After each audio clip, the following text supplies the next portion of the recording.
Hi, everybody. I'm Meryl Rose. Great to have you with us today. You know, so many people are lost in the hustle and bustle of their daily life, their schedule, their family schedule, their career, that the day-to-day is just a blur. Well, we're going to help you make a dent in that and give you the motivation to change direction so that you can discover a more creative and fulfilled life. Jessica Turner is a popular blogger and married mom of 3 who works full-time, and she's living proof that this really is possible. It is so great to have you with us today. It's so good to be here. Thank you for having me. Okay, so people probably look at you and say, you do it all. How in the world do you manage? I'm tired. No. Yeah, I'm sure you are. Yeah, you know, I think it is learning to say no, and it's being okay with things being just good enough. You know, my house is not pristine, magazine quality. You know, there's always a little bit of chaos, but it is kind of finding that sweet spot of where am I making time for myself, how am I serving my family, figuring out work and all of those things, and it just works out. And you have a very successful blog, too, that started about 10 years ago. It did. Mom Creative. It is a blog that started out just talking about scrapbooking and the projects that I was working on in the crafting industry, and then it just sort of transformed into more of a lifestyle side as I gave birth to my son in 2008, and then had a daughter in 2011, and then just had a baby coming up on 1 year. New Year's Eve he was born, and so really kind of had that transformation just as my own life transformed. And so from there, you had to figure out times during the day and during the evening that you could carve out little pockets of time for yourself. And you realized, I guess, that this is a need for all women. It really is. Well, I was getting asked that all the time. How do you do it all? How are you finding time for scrapbooking and planning projects and doing Pinterest things and still mothering and working and all of those things? And the answer was that I was really using my fringe hours, that those pockets of time that other people were just wasting, honestly, or not really managing for themselves, I was using that for the things that I was really passionate about. All right, so let's talk about what a fringe hour is, because I bet there are a lot of people out there right now who are saying, fringe hour, I don't have fringe 5 minutes. Right, absolutely. So it's just a term. It doesn't necessarily mean that I'm taking leisurely hours for myself every day, but it's using those pockets that often are just slipping away. You know, 45 minutes a day we spend waiting. So that would be a prime example of a fringe hour. That's a piece of time that you could really use for something that you love. So you're in the carpool line, you're at the drugstore waiting to pick up a prescription or whatever. Absolutely. Most of the time, what are we doing? We're looking at our phones, right? We're just scrolling through Facebook. Well, I surveyed 2,000 women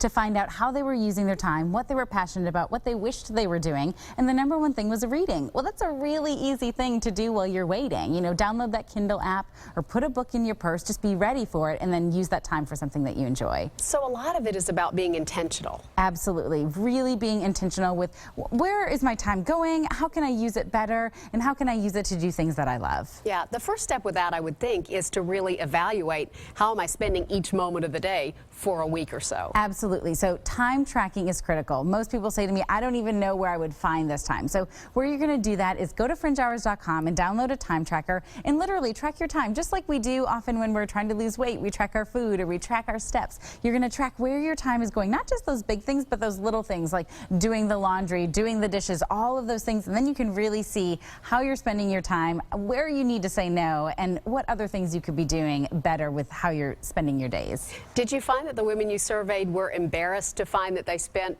a lot of time either on social media or watching mindless TV or, you know, doing things that they probably, if asked, you know, would not want to be doing? I think that certainly was part of it, that when women were asked how they spent their time, social media was a big one for them. Television was certainly something that people said. In the survey, they didn't track their time, so we didn't get that granular to know. But I think as people have gone through the fringe hours and have done the exercise, it's been alarming to them how much time they spent doing things that maybe are not the best use of their time. Yeah, yeah. All right, you've got 2 books now. That's right. The original book was The Fringe Hours, which is a great read that really helps you evaluate you know, how you're spending your time and ways to carve out those pockets of time. Absolutely. But then there's the second book, which is called My Fringe Hours. That's kind of a workbook. It really is. So I call it the gift book version. So it's really beautiful. It's full color. You know, a traditional trade book is 50,000 words. This is more like 10,000 words. And it's going to give you all the principles of the fringe hours and how to find your time,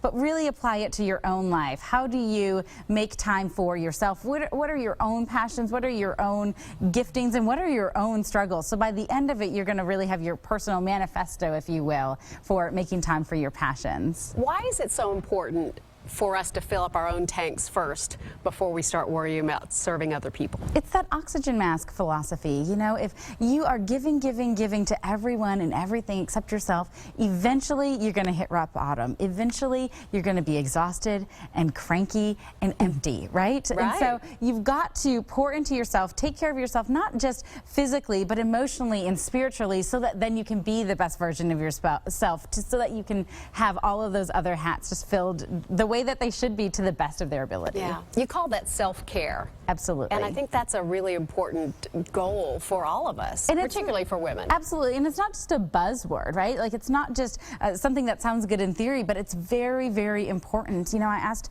a woman at a conference that I was speaking at, you know, when was the last time you lost track of time doing something that you loved?